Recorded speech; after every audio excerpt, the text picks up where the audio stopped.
Welcome to Reclaim Your Health. I'm Dr. Rachel Haviland.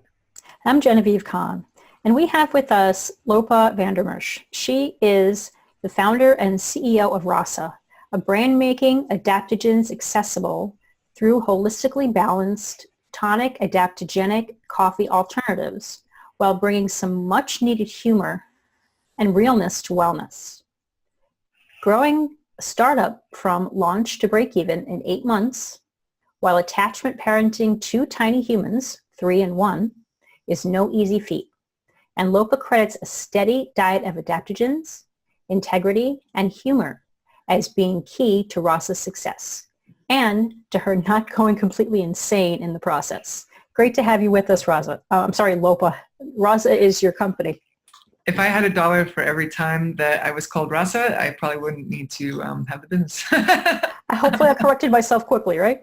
You're fine. It's great to be here. Thanks so much. It's a delight to have you here. We've just finished recording the podcast episode and learning more about you and your story. So take us back to 2015 when you first had the idea for this company to start, because you were a new mom with all that entails. And you also decided to become an entrepreneur and start this business. So tell us a little bit more about what you were going through, how the idea came about, and what led to Rasa being started. Sure. So my son was 4 months old. I had just been through the most stressful year of my life. And not to mention that I had a baby, which just sure didn't help that I wasn't like I was getting full nights of sleep or anything to help recover. And I was frazzled and fried, just like that, just really thin, pulled thin, like just really taut in my nervous system and everything. Even having insomnia, on top of like, it was just the cruelest thing ever. I would wake up and my kid would wake me up and I couldn't fall asleep for 2 hours. And I was like, all right, this is not going to work. It was like most moms were like, just coffee, like, duh, like that's how you survive. And my experience with coffee though, and I'm one of those people that coffee is not a great option for me. It kind of makes me anxious and jittery and also contributes to the lack of sleep. And I've been a fan of Ayurveda for a long time, and I knew from my experience with Ayurveda, like coffee wasn't going to solve the problem. Like it was going to just exacerbate the problem and, kind of push it off a little bit, maybe. So I started looking at the coffee alternatives that were out there, and I had tried most of them because I wasn't much of a coffee drinker. And I was like, I'm sure somebody has created one that has like just all the good herbs in there. That's going to kind of help my situation right now. And nobody had. There was coffee with things in it, but there wasn't something that was coffee-like, delicious, gave energy, and had a lot of nourishing herbs in it as well. And I was like, all right, like an idiot, I'm going to start a business with a 5-month-old. And I got together with an herbalist friend of mine, and she created the formula. I'm an herbal enthusiast, but I would never prescribe a bunch of herbs for a lot of people, in this kind of way. I think it's always a really good idea to work with an herbalist. And she really crafted it with very particular attention to making something that would be safe, nourishing, and uplifting for most people most of the time. And I feel like that's also really important because not every herb is going to work for every system. Rasa is not going to work for every system. Not every product is going to be, no matter how much somebody pitches it to you, it may not work for you. And it's also, we did our damnedest best to make it, to make it safe and healthy for most people. That's great. I've never been much of a coffee drinker. Growing up in England, obviously, we drank tea. And then that expanded out into green tea and herbal teas. So the concept completely makes sense to me. And on the tea side, they pretty much got it covered, but certainly not on the coffee side. So you put this collection of herbs and adaptogens together. Can you tell us a little bit more briefly about what adaptogens are and how they help the body? Sure. So adaptogens are a class of herbs that help your body adapt to stress.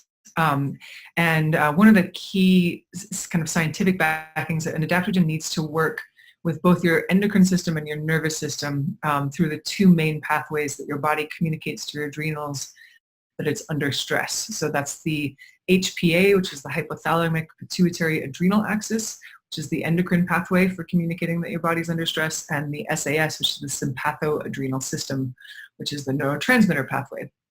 And adaptogens essentially mimic stress. And I know that may sound like a bad thing, but it's actually a good thing in this case. I've heard one herbalist talk about it in the sense that it kind of is almost like a conscious, they call it a eustressor, which is a good stressor. So it actually upregulates some of the heat shock proteins in your body, which are the proteins that are released when your body is under stress.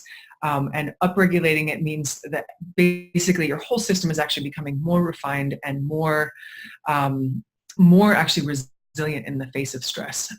Another way to look at these herbs is they grow in really stressful environments, like super high altitude, very dry, or a lot of different intense climatic environments. And so they've learned not only to adapt to stress, but they actually thrive in it. Like, that's just the water they swim in. This is great.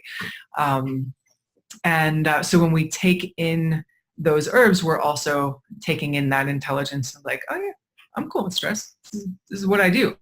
And modern life is really stressful, so we all can use some support with stress. And adaptogens are, there's increasing scientific studies coming out indicating that they do actually have this beneficial stressor effect. They don't cause you a cortisol response. They actually mitigate the cortisol response, and generally make you more of a rock star under stress. So what results did you experience, and what effects did you see on your body, both short-term and long-term? Yeah, so in the short term, I noticed, just generally my energy levels were improved. I get a nice little kick of energy, a little bit of euphoria, which was really nice. I just kind of felt happy. It was like, oh, I feel good. But it was really after taking it daily for a long period of time that I really started to notice the impacts. After about a month was when I really started to be like, oh, I'm feeling less stressed. The little things are not freaking me out as much. And then after a few months, it was that experience just really kind of intensified, and was like, huh, like I'm running a business and it's kind of stressful, and like, I'm cool. It's all right. I'm doing all right. It's a lot to have two small kids and a business. I mean, my days are very long, and yet, like, there's a way in which it just kind of all rolls off of me in a way that I could not have imagined several years ago. Like, I just was not the kind of person that could handle that, that level of intensity all the time with, not consistent nights of sleep. And then at about 9 months, which I know is a long time scale to even be thinking about for people with, supplements and that sort of things. But for me personally, after about 9 months, I really noticed my energy levels just stabilized. And, just not having these kind of dips and crashes. My diet hasn't significantly changed in the context of that. So, of course I'm looking for like, am I just, drinking my own Kool-Aid? Am I just, going for proving my own hypothesis here?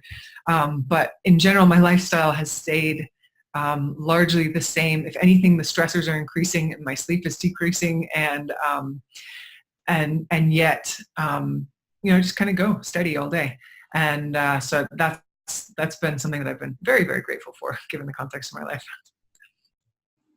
So I imagine that the quality of the herbs and where you're sourcing them from is important. So can you tell us a little bit more about where these herbs are coming from?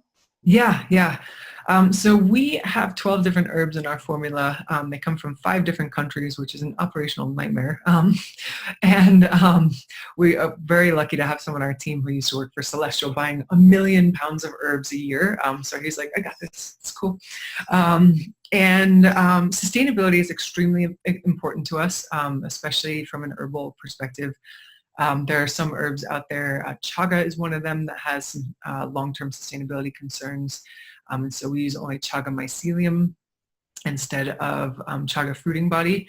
And we actually we've third-party analysis on that, and it still has some of the constituents that people get really excited about with chaga are the polysaccharides and the beta-glucans, and we've actually found that in and people get concerned that chaga mycelium does not have as much if it's the mycelium versus the fruiting body. However, our tests have come back indicating that it has significantly more polysaccharides and beta-glucans, so that's super exciting. And okay, so I kind of went on a mushroom tangent there. It's easy to do. The mushrooms are really exciting. So our chaga comes from the US. Our reishi, we use an extract of reishi, and it comes from Canada.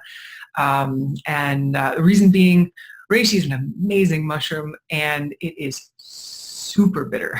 So even putting a tiny amount in there just really made the rasa very bitter. So we use an extract instead, so we can use less and get more effect.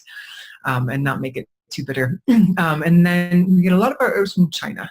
And I know a lot of people get concerned about herbs from China, and because they're like, well, what about heavy metals and pollution and toxicity and all of that? And say a few things about that. One, China is starting to turn around in terms of waking up to the environmental crisis that they have helped precipitate. And so they are doing a lot of work towards renewable energy and towards reducing pollution and all of that. So just broadly speaking, China is not the devil in and of itself, and I like to just remind people of that. That said, there are places in China that are much more clean than others, and we source all of our herbs from the largest, either in or right next to the largest natural preserve in China, which is Chengbai Mountain. And if you look up Chengbai Mountain, you will be just shocked at the beauty. It is just like a stunningly gorgeous place, and some of our herbs are actually just grown right in there. And it's governmentally regulated to make sure that they can't over-harvest, and so that it's a sustainable supply, and we have a great relationship with our supplier there. And it's far away from when we sent our herbalist out there to just make sure that everything looked like it says it does on paper. My husband, who goes to China a lot, he was like, oh, it's easy to get around in China, not realizing that he was going to like the middle of nowhere. And so we got these phone calls from him like, I'm lost, I don't know what's going on. So it is a very pristine, beautiful place. And we also, it's all certified organic. Some of the herbs are wildcrafted as well, under strict sustainability considerations. As well as everything is tested by the supplier, as well as third-party tested for heavy metals, biological contaminants, all of that. Another reason that we get the herbs from the Chinese herbs from China is that there's a thing called geo-authenticity with herbs. It's similar to the concept of terroir in wine, but the herbs, when they're grown in the place that they're indigenous to, are going to have the most potency and the most of their key constituents.